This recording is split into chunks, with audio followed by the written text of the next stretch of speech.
pioneering solutions, transformational technology, and inspirational leaders. I'm your host, Connor Sherman, and this is the Confident Defense Podcast.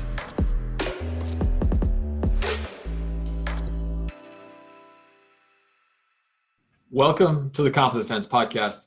I'm your host, Connor Sherman, and today we've got a really awesome guest. Michael Piacente is the co-founder and managing partner of Hitch Partners.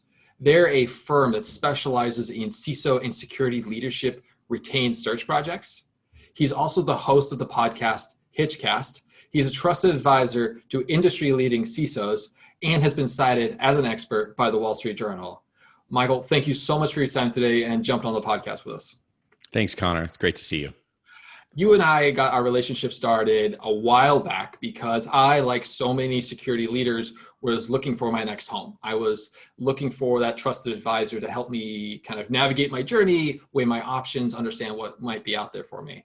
But I also know that I am not the only one that you have helped in this journey, right? You've made a whole career dedicating this entire company to helping security leaders find their next home and managing their career and helping things out. So I would love to know, what was that journey? What was that story that brought you from the beginning to really being a prominent brand that is exclusively focused in this CISO retained search and helping CISOs find their next home? Yeah, thank you, Connor. Actually, thank you for having me as well. I've been a big fan of the content you and the team have put out, and so it's a pleasure and an honor to be here. So thank you for having me.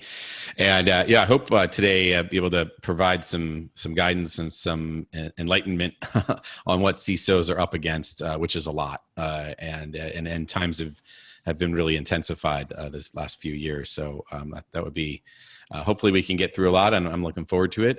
My journey, started on the East Coast. I'm an East Coast kid, and grew up in both New York and Long Island, and also moved down to Maryland. My father worked for Grumman, was transferred down to the Maryland area, and eventually made it out to the West Coast right after school. I went to University of Delaware, where our president-elect is also a graduate. He graduated a little bit before me, but just a couple of years. but a blue hen nonetheless. So I actually started my career working for a company through a friend's connection. It's a company called MTI. They actually own the original RAID patents, which was just a fascinating way to start your career. Get to work with some of the best data storage experts, both on the computer science space, but also enterprise space. And so it's just a great way to sort of kick off a career.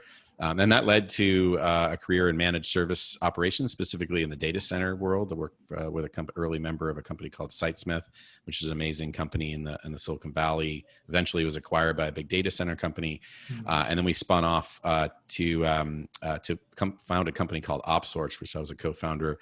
OpSource was kind of the beginnings of DevOps, I would call it, kind of one of the first DevOps companies. And we would work with companies that basically did not want to build or didn't have the facilities to build their own development operations groups. And so so that was kind of how we kicked off my career more in the practitioner space. And then around 2004, 2005, actually, kind of cold turkey went into executive recruiting. I had a change in life and needed to stay a little bit more in the Bay Area as opposed to being on a plane 80% of the time. And spent a lot of time in New York post 9/11, as an example, just back and forth, helping companies get back online. And it became very clear that I needed to be in the Bay Area, and I got into executive recruiting for a company that was really focused in the finance and accounting space. And they were looking for they wanted to start a CIO practice, an IT practice, and I knew nothing about recruiting. Some people say I still don't, but it was really fun. It was fun to learn about recruiting and the process, and also just seeing how just general problems. This was a great company, but you saw a lot of times how bad how bad recruiting was and how broken the process was.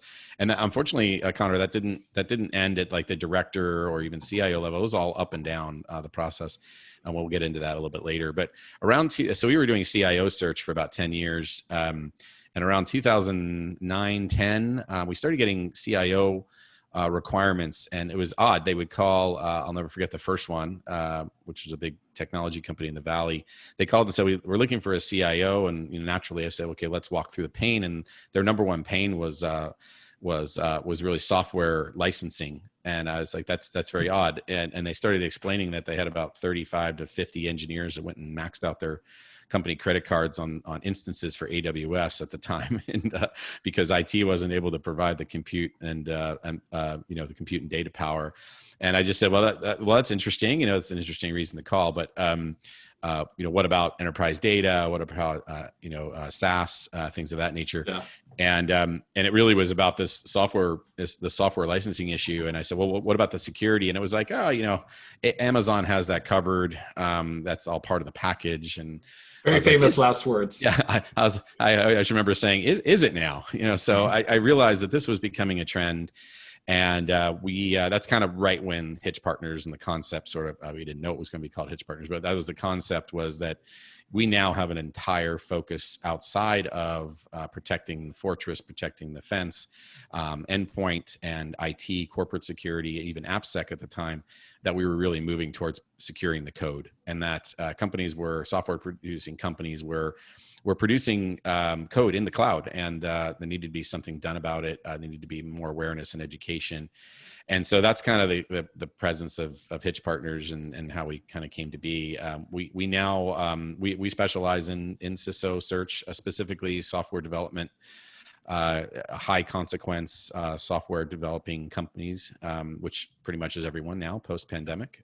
It was a smaller group before this year, but now a lot much larger. We run about 25 CISO searches a year.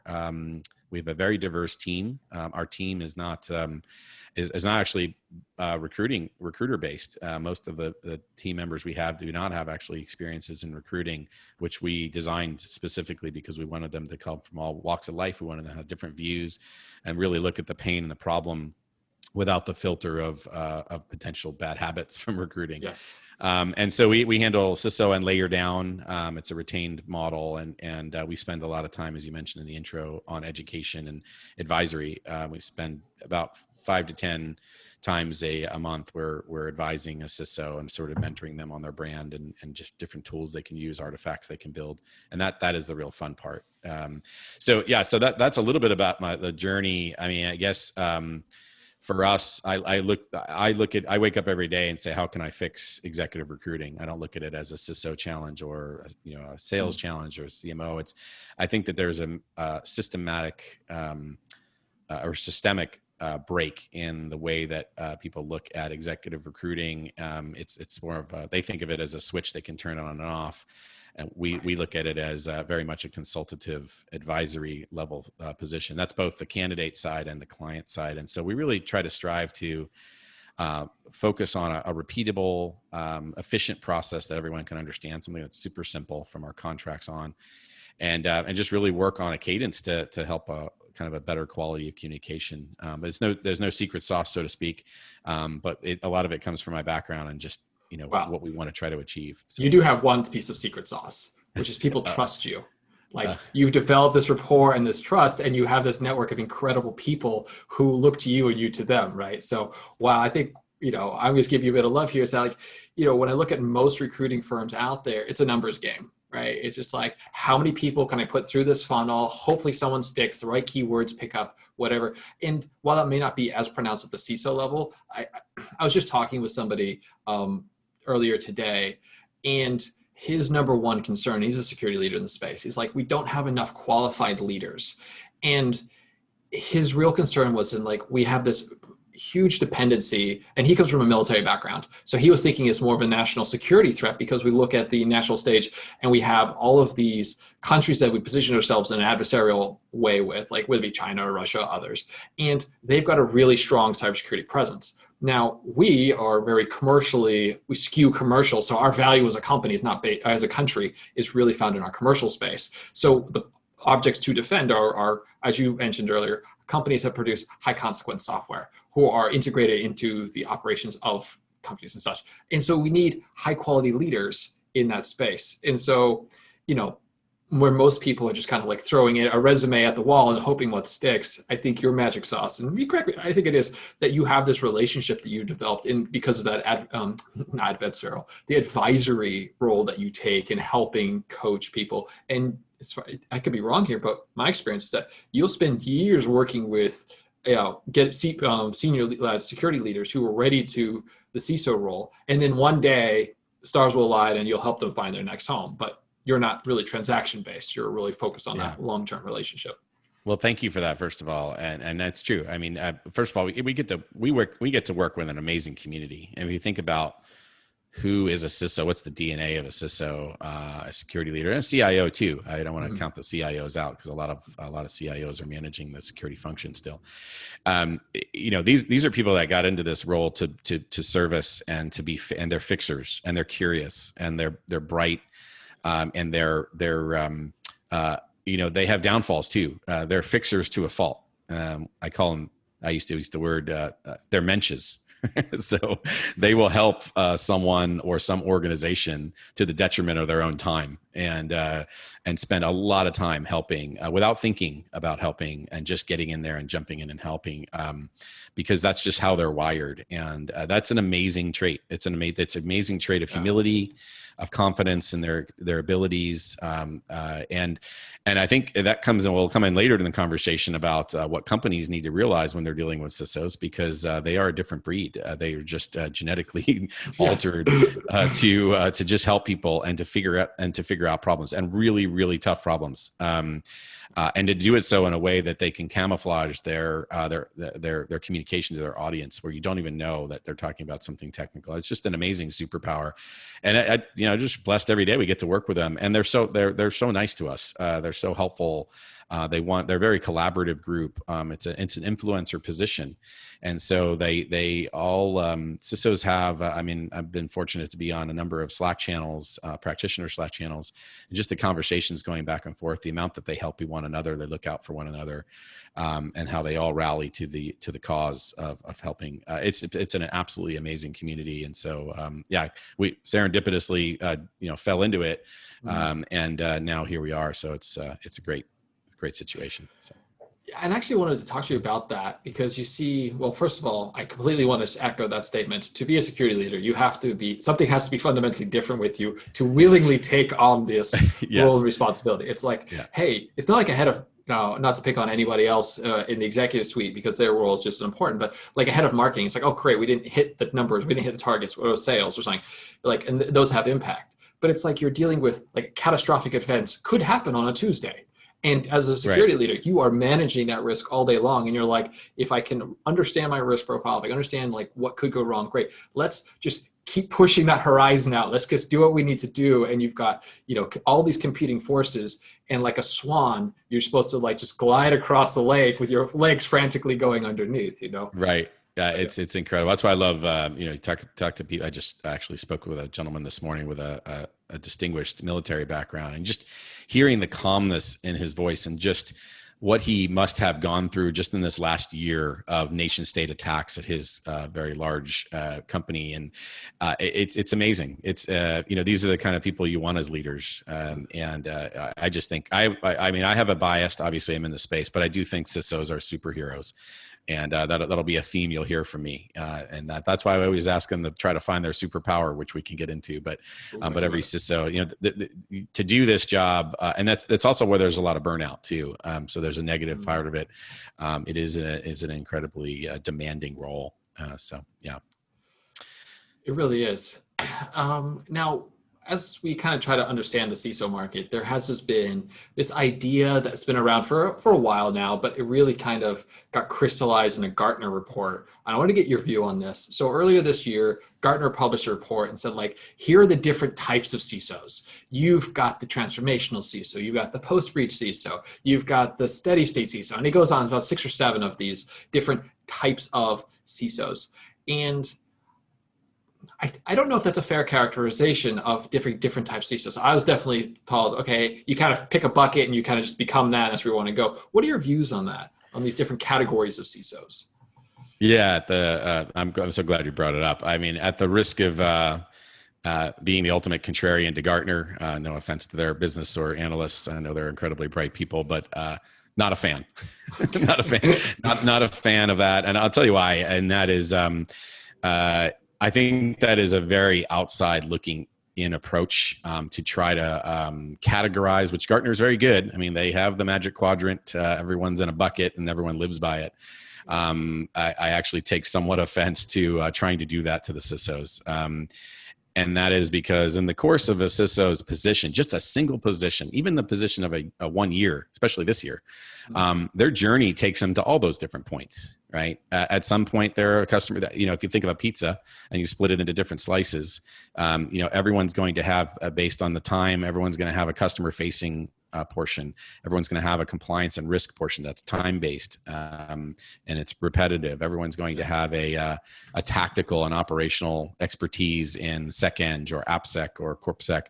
There'll be a transformational component. There'll be a potentially post-breach or even remediation CISO. So you have these. I think it's very unfair to look at a CISO and just try to trivialize this, for example. And, unlike other functions, again, I'm going to go out on record. I'm completely biased, right? These are my peeps, right? But I feel like there needs to be a defense mechanism here. Yeah. And I have a microphone in front of me, so I'm going to do it. So, but, unlike other leadership functions in an organization, the CISO is the ultimate chameleon. They have the most unique view of a company's products, most unique view of the company's people, insiders, the most unique view of the company's process. They have the most unique conversations with the executive team, with the product, with the engineering, with marketing, with sales, with the GC. Actually, other than the GC, there's really no one else that we see that has as broad and comprehensive and unique view of an organization as a CISO. And it's because trying to trivialize this into buckets is really where clients, quite frankly, the secret sauce is. That's where clients get into real trouble doing these searches, because they're trying to think of a tunnel of, okay, I'm going to put Connor in this bucket, and that might have been what he did last week. But that's certainly not what he's responsible for now. I mean, it's the only position that I can think of where one meeting you could be going in, dealing with a nation state attack and dealing with remediation, and then the next meeting going into a completely different function of talking about communication and awareness. Then the next meeting that gets interrupted, you're talking about an AppSec challenge at a business, a SaaS enterprise business level. I mean, it's just such a flip flop of skills, and so. Yeah. I think it's not just that there are not enough candidates and that this is a newer function. I do hear those are certainly contributing factors. It's the reason why this is so hard is because most people try to build a box like they did with other functions, by the way, like they did with the CIO, having done that for 10 years. I watched that happen. The CISO doesn't fit in a box. They're a Rubik's Cube. Yes. That's the way I describe it. It's the most complex, varied makeup of skills, and that's why I think they're super heroes. Sometimes they're this, sometimes they're that, sometimes they're both at one time. And I think CISO is really more defined. I mean, my answer to that, my retort to that would be that a CISO is much more defined by the environment that they're in, and how the company is selling those products, how they're delivering those products, than they are, a compliance CISO or this. Right. And anyway, that's why I think most companies get into trouble when they're looking for a CISO, because they try to trivialize it like many other executive positions. And really there's about 7 to 10 things, which we try to help them prioritize the pain. But that's kind of what I'd say about that. I think that is a fair characterization from my perspective, having from my career and then my friends and my network out there, that idea of like, yes, you're going from meeting to meeting to meeting and you're immediately switching gears into these different roles. I couldn't agree with that more. It's with grace, with doing it with grace. That's too. With humility, with grace, knowing your audience, knowing the, conflicts. It's really, truly amazing. Having watched this group, and you hear the stories afterwards. And I always got to remind people, like, this sounds like a tough day, but like, think about what you were able to do that less than 1% of the, people in the world are able to do in this skill. And so I try to remind them of that it may be tough and you're getting, yelled at for an insider, breach, but you can't defend everything. And the only thing you can do is build a great culture. So. Yeah, and I think that's a really good point. I actually want to use that word as a quick little segue, culture and building that. One of the things would love to get your perspective on is, as companies, we talk about, you mentioned, go back to that word, companies that develop and deliver high consequence software, or they're in the core of a key operational function, or they're protecting something of great the integrity is important, or the confidentiality that's really important. Like, as these companies start, a first hire for a startup, a first hire for a company is not a CISO, right? They're hiring other people. And eventually they get this growth point where they tip over and they say, okay, now it's time to mature our security posture. Now it's time to hire a head of security or a CISO. And I want to differentiate those titles where you see fit in a little bit. But what would be your perspective of when is that appropriate line? And I'm really thinking about this. So there's the executive team who's going to say, who's going to come join us? But there's also, in these startups, there's investors, right? And they want to make sure that the value of the money they're putting in there is being protected. So what's your perspective of like investors and the executive team on when they should introduce a CISO? What's kind of the timing, importance, sponsoring? What are your thoughts on both the timing and then what makes it a successful execution of that? Yeah, it's such a great question, and it's so timely too. Before 2020, before the pandemic, we saw maybe a smattering of Series A, Series B, even Series C, mostly Series A and B, but those organizations that were really looking for a CISO or a security leadership, hire a head of security or a CISO itself. 2020, and specifically during the pandemic, we've seen a flood of, I think we're working on two Series A's and one Series B searches right now, which is, pretty rare to have, a trifecta there. But one thing I will say is, and I both love the investment organizations, the VC talent teams. I work with them very closely. I really respect what they do. At the other side, I'm actually very tough on them, because I think investors specifically for this function need to do a much better job guiding their CEOs. These are first-time CEOs often. They have sometimes limited enterprise business experience. Their first time, haven't done this before. And I'd like to see the investors do a much better job guiding their CEOs on how critical the initial build of the company to think about it being security first. And not to be it's a cliche word to say security first, but what I mean by that is not to think about security later as a way to embed into your code, into your culture, into your posture. It starts right away, and the telltale of that is when it doesn't start right away, then you're kind of freaking out and hiring the wrong person later on. Right. But I would say most VCs don't even know that the CISO searches are going on still. Or someone like me is telling them, hey, by the way, this is going on in your portfolio. Could you support us here? Or would you like to be involved? And that tells me something. That tells me that we're still working through a function that is not seen as an executive leveled position in the eyes of most, E-suite. And that's kind of sad, because it's only a problem when it becomes a problem is not the way to solve this. So what we're seeing is that where it has worked is when you're in a Series A company. We have a great client right now on the East Coast that has essentially built a data escrow service, and to kind of battle the data standoff problem. Two organizations coming together and trying to have to share extremely sensitive data, or maybe it's part of a corp dev acquisition environment. If you think about the level of consequence in that data, that each party has to trust one another. There has to be a system that allows that interaction to happen, and it has to happen efficiently and fast. And so, here's a company that's, right out of the stealth mode into this space. They're heavily funded because there is a great business there. But from a security aspect, they've recognized very early that if they don't get this right, that there is no brand. It's the first thing that everyone asks, even before a price. How secure are you? How do I know that my data is trusted? And I think that we're seeing more and more of these models. It's more common because of data. and the way that data is organized or not organized. It's just the opportunity to bring in a leader early. Even if that leader may be focused on something different today, maybe it's a little bit more heavy on the sales enablement side or compliance, getting ISO certified or HIPAA, or just getting your SOC 2 Type 2 done Yes. would be a good start, or CCPA. But these are we're starting to see this earlier and often, and it's not just, hey, we just need a security person, we're going to call them a CISO. Oh, that does happen. I'll get into that in a bit.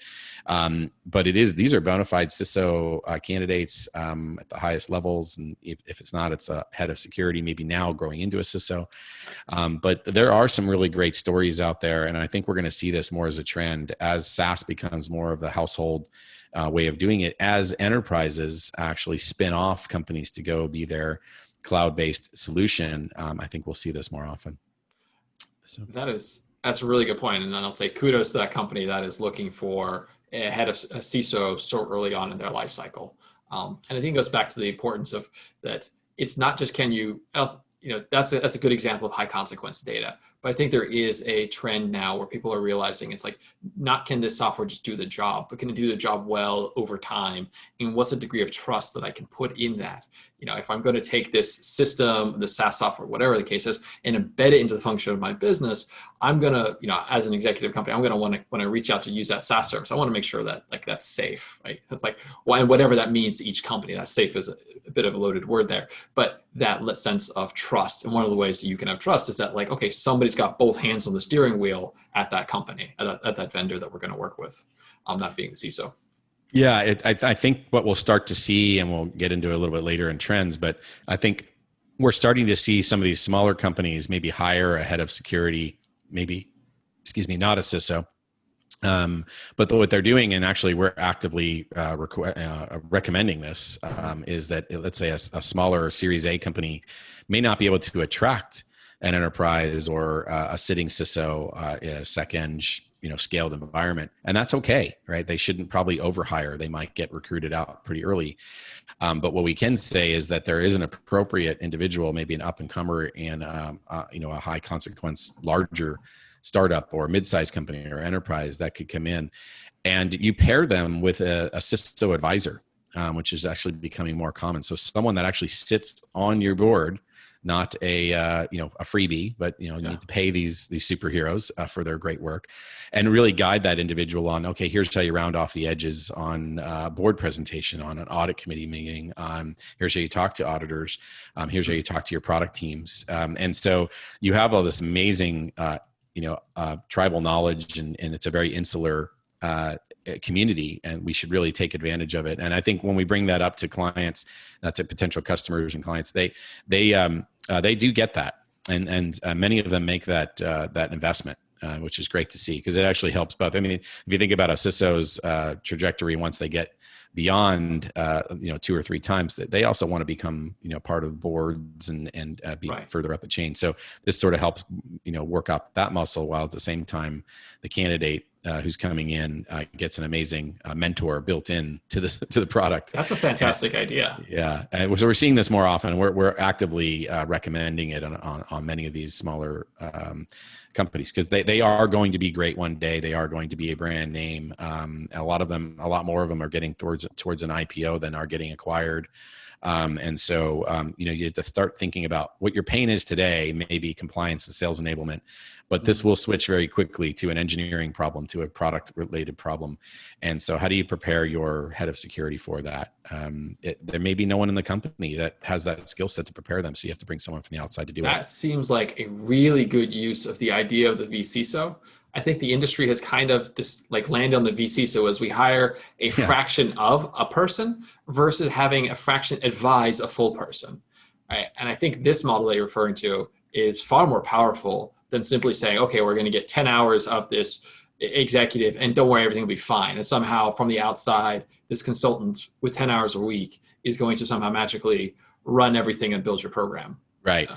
Right. Again, a box is being created there. And, just like it was, like you can, again, I can't speak to. I'm making the comparison, but I can't really speak to it. To say I need an interim CMO, not to trivialize the C, I'm sure it's extremely complex. I can't speak to it as deeply as C, but it just seems to me that bringing in a mercenary sales VP to bring in some big accounts, that's pretty black and white, right? The CISO, however, is not. A VCISO is not. The VCISO is a tough one. We actually do not have a service. We have a large channel of both independents and firms that we recommend often, and we vet them pretty heavily. But it's a tough one. It's actually not as cut and dry as one might think. It's really about a time and history of where the company is, and really need to understand the pain at that very time, but also understand what it is that you're trying to accomplish. So we actually, before, this is interesting, I'm glad you brought it up, is before the pandemic, we really only saw kind of a handful of virtual CISO or fractional CISO needs, maybe a quarter. And then since then, we've seen a few dozen per quarter. Okay. We're humbled by the fact that these companies will come and say, hey, we'd like to learn about the CISO market. We're thinking of getting into it, but we think we are either in a VCISO or a full-time CISO. And that actually only happens about 30% of the time. Did some quick analysis the last couple quarters. The other 70% of the time, they're approaching us saying we need a CISO. And about at least half of that time, I'm convincing them that they don't need a CISO, which some people might think is pretty counterproductive to my actual business model. But if you think about it, we have to be extremely cautious about what search we take on. We're only as good as the last delivery we did. And if we take on the wrong search that's just not ready for a CISO, that's a great way for a candidate to get immediately recruited out, or not even to get to the finish line in the first place. But our job is to really understand what the origin of the pain is and where that future state of the pain is going to look like. That's how we determine whether it should be a VCISO or full-time. So there's a couple things we do there, to determine this. One, we have this process, which I've talked about, and people are probably annoyed about hearing about it so many times, but we think it's very effective. It's called interviewing the interviewers. And it's something that I wish more executive search people had nothing to do with security, but I wish more would do this. We feel it's very effective, but it's also highly intrusive. And that is that the process is before and actually in parallel in the beginning of the search, first few weeks of the search project after the agreement and everything, and we do the introductions. We'll actually interview individually all the executives in a company, on the executive team, on the interview committee, anyone that's going to be influential in this position. We actually interview them. We want to know who they are, how they came to this organization, what their own personal narratives are, how they see security. We kind of merge it into how they would sell security in their company, what's the product, and actually ask them to give a company pitch, so to speak, on every call. And as it relates to security too, let's hear, I would say, most of the time, non-technical executives who we interview, they're very good at stringing together a group of buzzwords and nomenclature to make it sound like it, but we have to work on their narrative more than often. And this sort of helps. But, if a client or a potential customer doesn't really want to go through that fairly intrusive process that we have, that means they may not be as serious about wanting to sponsor the appropriate level for the organization for this position. And it's one telltale sign. I wouldn't say that's the other. That's that's definitely a VCISO, but it does show that maybe they're just trying to get an immediate, need to their pain. And so the other ones are, I guess there's two or three of them. That's one. The other one is, if their pain is solely around a time-based deliverable, like we need to get ISO done, or we need to get a SOC 2 Type 2 in order to sell to enterprises, in order to actually sell our product, like you said, to get that trust circle. And that's both a repeatable and predictable. I think the best example would be, why do you need a CISO? Because we have a ton of questionnaires coming to us. Okay, right. That's. I mean, from a CISO's perspective, from my perspective, that's actually extremely tactical. And so that can be achieved with a fantastic VCISO or a firm that does this. You do not need to go out. What's going to happen is you're going to underpay, you're going to underdeliver, and that person is going to get recruited out by something more robust. And so that's another telltale sign. The final one is if I come in and ask, in that first meeting, what they can they describe what this position's success will look like in 24 months, specific to 24 months, because everyone can think in terms of years. Well, if we just did better with questionnaires in a year, that's a great success. But in 24 months, to think a little bit further out is more of a test. And most of the time, the companies that need a VCISO don't really have an answer for that. They're not thinking 24 months in advance. They don't always need a VCSO, but they need to start advertising that this is a very sponsored strategic function in their organization, not just a tactical kind of fixer-upper. And so those are just a few ways. Happy to talk about it, but it's just it's really fascinating. I think that's fascinating. I love the idea of interviewing interviewers, right? And I know that I'm pretty sure that's at the bottom of all your email signatures, and you've a tattooed somewhere. We actually don't, yeah. No, it's just good. It is such a powerful tool and technique to say, like, how committed are you to attracting top talent, right? If you like to point, if you're solving a time-based pain point, you're not going to get. The minute a top tier candidate shows up, they're going to smell that and be like, okay, cool. Let me recommend to a friend of mine. He'll help you with his pay. And I'm going to go find someone I can be strategically engaged with for the next 5 years of my career. Right. And so I think that is a great tool. And I wish so many other recruiters out there would adopt something like that. We hope so. I mean, I think it would just help them. I mean, I'm not trying to here to take credit for any of that. This is if you remember in the beginning, I thought the entire recruiting process is broken. And the story behind this is my first boss in recruiting is one of my best friends. Is we were doing a search for a small life sciences company in the Bay Area, and I think we had the search completed on a Friday, and then like Monday we had a kind of kickoff meeting on site. And then like Thursday, he called me and he's like, hey, where are you? I'm like, I'm at the client. I'm talking to everyone and interviewing everyone, because I was an IT guy. And that's how we found out information. We went in and we interviewed all of the product teams or the engineering teams and said, what can we do for you? What do you want? How can we build this for you? How can we make this better? That's our mindset. That's the mindset. And he was like, no, that's not how it works. You take you have an input meeting, you come back to the office, you make a boatload of phone calls, you try to get people interested. Right. And I was thinking to myself, that doesn't make sense to me. I need to understand where their real pain is. I can't just have one conversation and expect that is the complete origin of their pain. If I have someone that comes in and interviews, and there's a completely different narrative to that interviewer, I guess that interviewer is going to come back and be like, hey, Michael, what did you just do to me? Like, these guys have no idea what they want. And we hear that all the time. And so, I think for me, it's logical, right? It does take longer. It takes a little bit more rigor. And it takes, I think the biggest thing is it takes openness from the client to be willing to open themselves up to this. This is a very unusual, they usually, everyone's got a little version of this, but we really do spend, 1 to 2 weeks interviewing everyone. And really getting into it. And we love it. I mean, it just gives us an opportunity to know the company better. It's obviously extremely selfish of us to want all that time, but we, we're just better at servicing once we do it. But yeah, thank you. I mean, once you know the culture, once you know what you're actually what problem you're trying to solve, it just makes you that much more effective. And lets you say, you have a trusted client and a trusted network, and it just make that so much more effective after that. Yeah. I'd say the other thing around it, the final thing is that, you're a CISO, and CISOs ask really good questions to us, right? Mm-hmm. And they're not actually used to, sadly enough, they're not used to the executive recruiter or recruiter actually having the answers. They're used to going out and finding it on their own. We think that's ridiculous. That's our job, right? We have to go get those answers. We have to be as curious as the CISO. We have to ask the tough questions and have a dialogue, because our job is to let the client know exactly who this candidate is, and for the candidate to let them know exactly who the client is as much as we can. That becomes a more efficient process. It's having a CISO go in and just doing all this. They should charge us for it, and that's the way we look at it. And they should charge the client if there is no executive recruiter. But I think that these things can be so much more efficient, and they could be much quicker too. So. Yeah, that's another soapbox I can get on for another podcast one day. and I do want to unpack that more. I think there is something there, but there's something you said at the top, and I want to keep coming back to this. I'm just itching to understand this concept, superpowers. And I know our listeners are too. Like, you talk about CISOs having a superpower, people having different superpowers.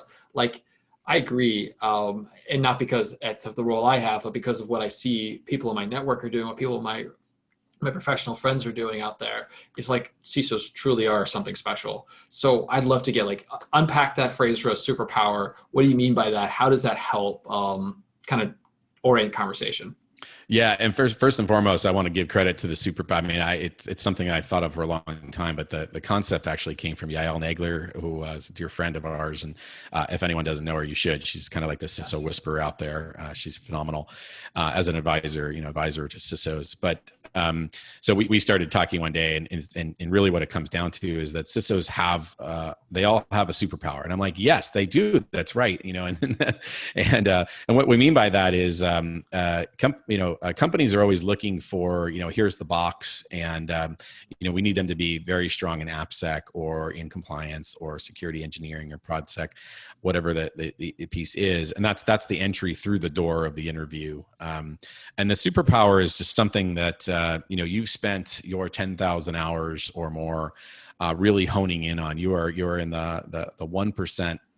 Or less of individuals in this world that know this product, that know this topic well. It's what you've made as your very unique identifier, and it's something that you're super passionate about. It's not something that you see as a job. It's something that you want to find and be just habitually curious about. And it usually is provided to you through your environment. If it's a high consequence data situation that you're in, maybe your superpower is communicating the best code practices in a public, GCP or AWS or other Azure to the product development teams. Not telling them what to do, but there's just a certain communication style that you have. It's a very specific thing that allows them to listen to you. You're validated. You bring great measure to the organization. As a result, the organization's better at performing. And that doesn't have to be super technical. It could just be, what is that specific unique unifier? And I will say that most CISOs have a really hard time identifying what it is. If I ask that question, which I do in almost every one of my interviews, what is your superpower? How would you identify it? And I also ask, what would other people identify as your superpower, to get a little triangulation. So, and it's interesting. Everyone just says, well, I'm good at these 7 things. I'm like, I agree, you are good at those 7 things, but what is the thing that, if you were to have your own planet? Yeah. If you had your own planet, what would that planet be based on? What's your superpower? And because we do think that all CISOs are superheroes, and so that means they all have a superpower. And so that's kind of what we mean by it. It's it's something that is not unique to CISOs, but is something that CISOs need to realize, who they are. So it may not be unique to them, but it's not something that's lost on them, right? It's like, it's not that we don't have it. It's that we haven't spent enough time developing that muscle of identifying what that might be. Right. And I think, to your point earlier in the conversation, it goes back to the role of the CISO, right? It's this sense of that you have to walk into a room and be a chameleon. So you're doing all of these things all the time. You're not doing one thing and being great at, but as you said, your environment does lend you to kind of flexing one muscle more and more and more and getting really great at something. Right. It's also the other thing about a superpower is it's something that you can teach, and that you're so comfortable at it that you've now created this, or evangelized this superpower with others, and are so passionate about that others have followed, so that there's this constant theme in these companies that Square, wow, their product security team is amazing. Well, where did that come from? It came from, they came from the part that it started, right? Sam and those guys, they're just excellent at it, right? Picking on them for a second, but they've just done great. And so everyone has one. You just have to identify it. It's not an easy thing, because you're asking someone to talk about themselves, right? And it's just, and that's what CISOs are not good about. Frankly, they're just not. They're very humble. Their sense of humility is higher than most other executives that we see. And asking what their superpower is not a natural response, but it does get them thinking. It's important. So On a related note there, you were recently featured on Scott Orn's podcast, Friends, Founders and Friends, and he titled the episode with you, "The Best Executive Search Firm for Security Professionals." Like, that's kind of a hell of an endorsement, Wow. right? Yeah. So That's, yeah, I actually didn't know that. Let's go back and look at that. Scott's fantastic. Yeah. I mean, but I think that speaks to the level of trust. But like, what do you think? Is it this identification of superpowers and putting people in the right cultural environments that CISOs feel there's such a level of trust there? Or what is it that really gravitates you and the team to working more effectively with the CISO community? And you've talked a lot a bit about it, but. Yeah, no, it's great. Thanks for saying that. Yeah, I think for us is that we're maniacal about process and we're fanatical about people's time. Right. Mm-hmm. Well, we're all really busy. I've got 4 kids. I run a couple businesses. I have a lot of very time-consuming, I guess, hobbies. I'll be going this afternoon to pull some crab pots out in the ocean. It takes a long time. It's super fun, but I like some balance, right? And I respect that in others as well, especially with CISOs. They never get to turn off. Very rarely, even if their teams are amazing, they still are in it, right? They never get to switch off and find headspace. And so I think for us, it's really just about having a super efficient, maniacally efficient process, scheduling, making sure that scheduling is not an afterthought, and our time with them, their time with the clients, so on and so forth. And I think that it's really just about doing the smaller things really well, which allows us to have more time to get personal with what motivates these CISOs. And we learn so much from them. Every conversation I learn a new, interesting tidbit about the space, about the individual, about what makes them tick. And it's just getting more, it's just really connecting at a human level, and getting away from, unfortunately, what everything in recruiting sort of represents up till now. If there's anything 2020 has taught us, and I hope this is a message to a lot of recruiters out there, is become more human. Right? Think about what you're asking of your candidate, whatever level you're handling, whatever you're doing.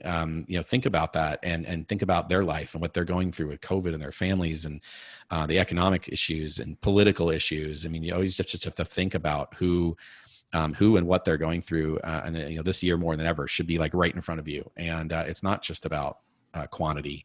And by the way, your client may ask you for things that you have to tell your client, here's the data that shows you're not going to get it. Like I always tell that to clients. I said, you know that you're working with a firm that is going to tell you that what you need, what you want, and what you're going to get are actually 3 different things. So, right. And I'm here to tactfully and professionally show you data that may support those things. And you can get upset about it, but I'm telling you that up front. So that's kind of our vow to a client is that, we're going to be intrusive. We're going to challenge you. Frankly, we know how to do CISO search better than you. Just it is. That's not a brag. It's just data. Right. And so, here's the information, here's what you can listen to. But we want to be that, we want to be that community advocate. We're here to give back to an incredible community. That's the way I look at it. So with that, I'd like to understand just like tactically, obviously we want to develop another generation of leaders. We want the next round of, if you're head of security and you're really good at selling, moving into that CISO role. I'm curious if you could just kind of like give aspiring CISOs, just what have you learned? What works, what doesn't work? Like a few things might be, how would they identify a garbage role, right? They think they're walking into a CISO role, but it's just a bloated individual contributor role. Where should they report? If they're tucked under something, should they be at the executive table? Is it okay to be under the CTO? Where does like this role live? And then really just also the brand of the companies that they associate themselves with and what your views on that are, right? Is it all about the individual? How much can that head of security post on LinkedIn and write blogs on Medium? Or is there actually, should they be very selective in what companies they choose to because the brand of that company directly impacts their personal brand? So I think there's a few knobs and dials here that I've just had a lot of questions around. I'd love to get your thoughts on. Yeah, those are awesome subjects. Yeah, thank you. You're hitting all of the main ones. So the garbage role is something I think you and I have talked about in the past, and it's pretty blunt. I don't mean that. I don't I don't mean that there's just a bunch of garbage floating around there, but there is a lot of unqualified, unsponsored searches. To give you an idea of just, so here we are, this boutique firm, we run about 20 searches a year. Pandemic, we were seeing about 2 to 3 companies a month sort of approaching us. We don't advertise, it's just all word of mouth. And they would come to us and say, hey, could you pitch us on your services? We'd love to, think about a head of security or CISO. And that was about 2 to 3 a month, give or take. In May, that jumped up to about 10 to 12 a month. So it's like a 3-time, just with the pandemic. Sometimes, the unfortunate part about it is that the candidates have to really go into many of these companies and try to figure out what is the right role and what is not. And I wanted to offer some advice because, again, if you think about it, CISOs are mensches. They're going to spend an enormous amount of time going and helping people. And a lot of times they'll look at a process and be like, I can fix that process. That I think these folks are looking for this, but they're really looking for that. I'm going to go interview with them, and I'm going to keep going until I tell them. The problem with that is they're not getting paid for that, and they're probably not going to get chosen. They're basically just helping administer a pretty awesome process that wasn't there before. Because the fact is that CISO search is extremely difficult. That's why we have all just dedicated the nuances around this. It's very hard. And so I think the first thing in identifying these, what we call garbage role is really understanding what's the hiring category. Is this a replacement? Is this a first-time CISO? Is it a transformational CISO? Is it a reaction to something going on? And understanding, and then understanding from there, which not a lot of people like to do, but what is the defined recruiting relationship? Is this a do-it-yourself? Is this an external partner? What kind of external partner it is? There's lots of different options there we can get into. If it is an external partner, by the way, what's that external partner's recipe? Is there a checklist that you should come up with, excuse me, to understand stylistically how their relationship and communication style is with the company? What's their knowledge and history of that company? Have they worked with other positions? What's the quality of who are the placements? These are all questions that CISOs should be asking, or security leaders should be asking of their recruiters, both internal and external. What's that level of feedback? And how are they seeing that feedback? If a recruiter comes back to you and says, "Hey, Connor, you're not moving forward. It's a cultural match, or I don't think you're technical enough," that's deeper. You have to get, you have to understand your client better. You cannot let your client. There's no law that says you have to give feedback. It is just the right thing to do as human, and that's what it comes back to, humanizing this process. One of the big things is looking at the job description. Job descriptions are things that most people see as a checkbox thing that just get it out there so we can get the search going. We see it as the integral origin of the personality of the company. We take an enormous time. That's why we do interviewing the interviewers, so that we can just have a killer job description, a position description that we are proud of, that actually captures the culture. What's the pain? It's not a list of qualifications. Like our job descriptions are very much a narrative, right? And so it's all about if the position description is not matching the interview quality or the preparedness of the interviews, you have a major problem, and that could be the result of a potential garbage role, right? This is so common. We see it all the time. The other thing is gauging the level of executive sponsorship and access.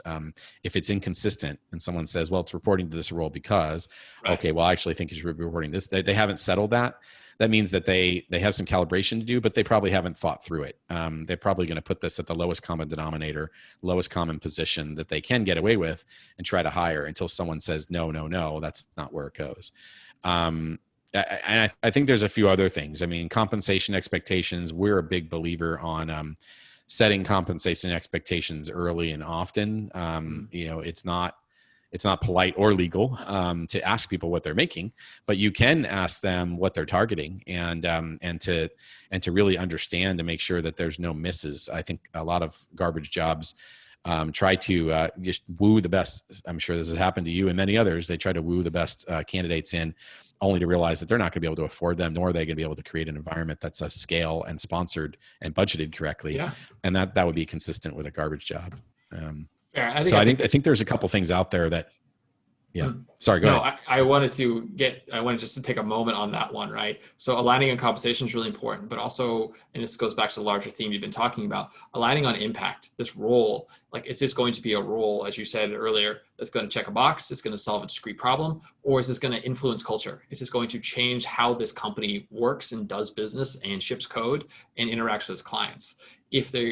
I think that is just as important for a CISO than anything else, because the last thing you want is to like make this big move, which you're hoping will be last 3-5+ years, maybe 3 to 5 years.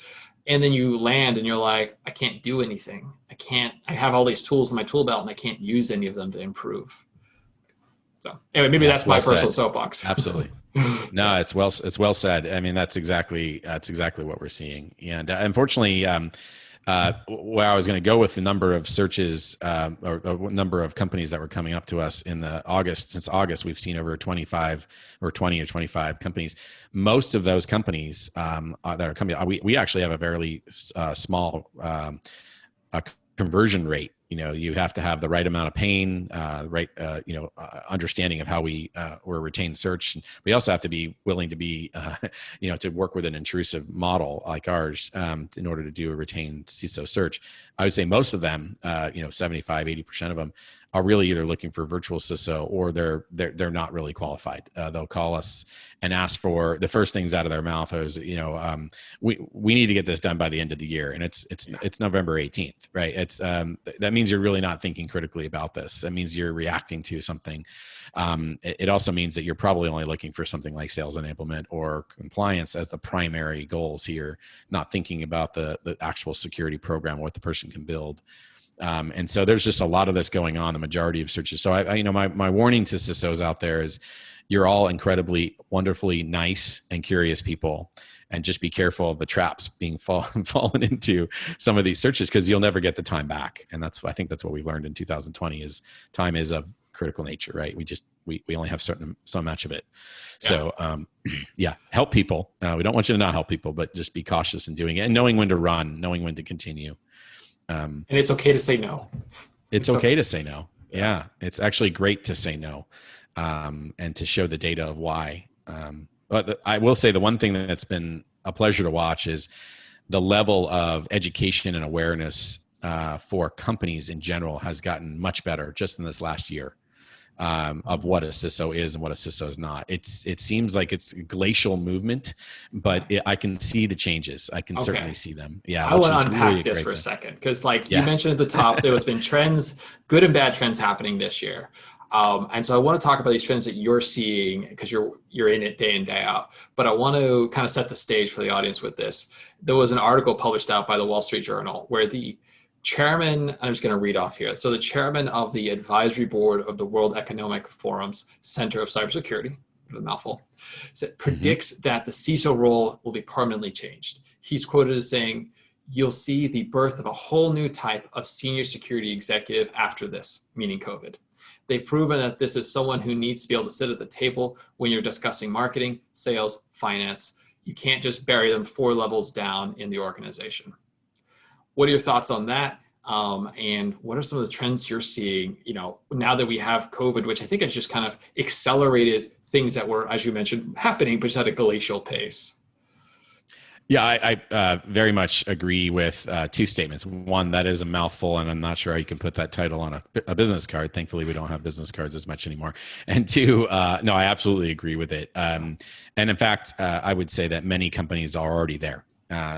Not the majority, but many are. They're already having those conversations, whether it's the CISO on record or whether it's an advisor that's on their board. I think many companies are starting to think about that, and it's I think, by the way, one of the little nuances is when we stop calling it cybersecurity and we just start calling it security, will be the big change, right? So, that's a nuance, but every time I hear the word cybersecurity, I get a little bit of a shiver, because we're starting to think about, something that's tucked further away from the executive level. But that's a little bit of a nuance. Yeah. I mean, 2020, this is the year of the CISO, in my opinion. There's been so many changes. But yeah, some of the trends that we've seen, first of all, most SaaS companies or technology companies in general that are looking to differentiate and utilize security as a competitive advantage are hiring CISOs, as we talked about earlier, much earlier. A, B, and C rounds. They're really hiring true CISOs, not for the most part, the ones that we talk to.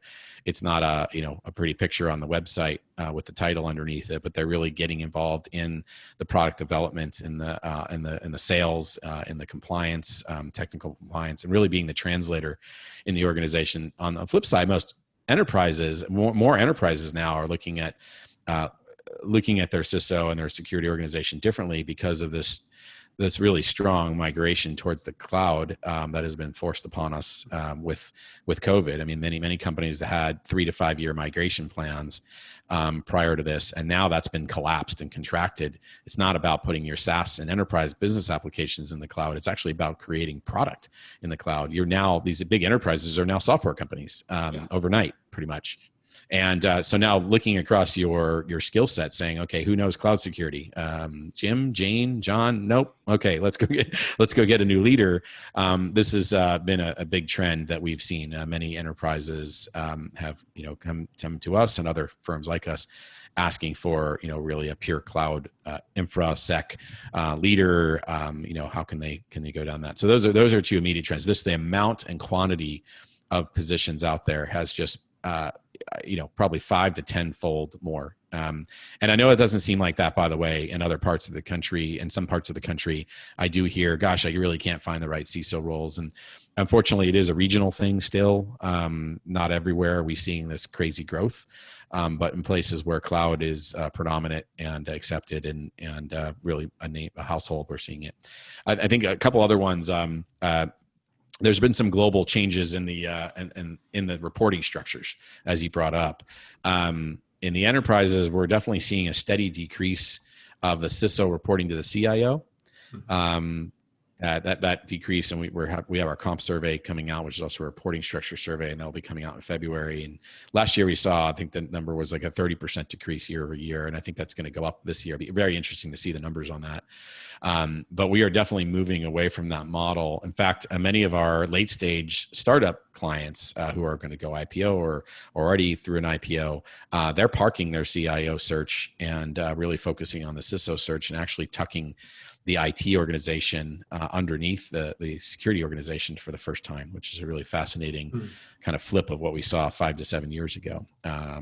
And a couple other trends. I mean, we're seeing GCs, which weren't even on the map for CISO reporting structure. We're seeing that starting to increase, nowhere near a percentage of, 10 or 20% or anything, still in the single digits.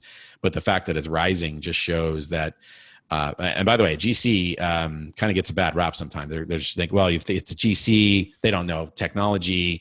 They're just there to do it for compliance. If I that may, would be they are to be your best friend. They should be your absolute best friend if you're a security role. I'm so glad you said that. Yeah, I mean, we did a search with a pretty fantastic company in San Francisco. I won't mention that. I won't call them out just because I don't want to embarrass them. But they hired a great CISO, and the GC that we worked with, you come in with this bias. Well, this is going to be a compliance base.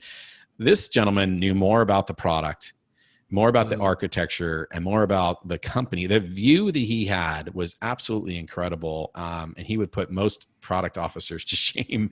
But it just goes to show that GCs they do get a bad rap. And by the way, there are situations where it is only compliance focused, but GCs are really a fascinating reporting structure for CISOs because of the view that they have in the organization is actually nearly parallel to what a CISO is. So they make a great couple. They make a great team for the most part.